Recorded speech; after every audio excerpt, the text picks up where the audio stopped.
আসসালামু আলাইকুম। আজকে আমি কাঁচা বাজারে গেছিলাম, কিছু বাজার নিয়ে আসলাম।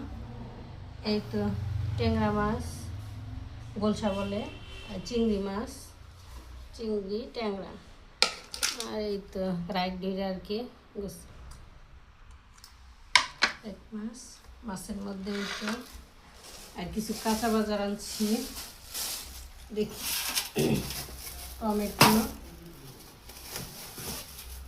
আলু, এটা অনেকে ধান মোচা আলু বলে, এখানে দেখাবো। পাকা পেঁপে, ছোট্ট একটা পেঁপে আনছি। এটা হলো মিষ্টি কুমড়া ফুল, ফুল ভাজি করে রেসিপি করা যায়, ভালো খাইতে ভালো লাগে অনেক। আর একটা লাউ নিয়ে আসছি চিংড়ি দিয়ে খাওয়ার জন্য। এই তো অল্প সংখ্যক বাজার, এই বাজারটা কেমন লাগলো আপনারা জানাবেন। আর ভালো থাকবেন, আমাদের জন্য দোয়া করবেন। আল্লাহ হাফেজ।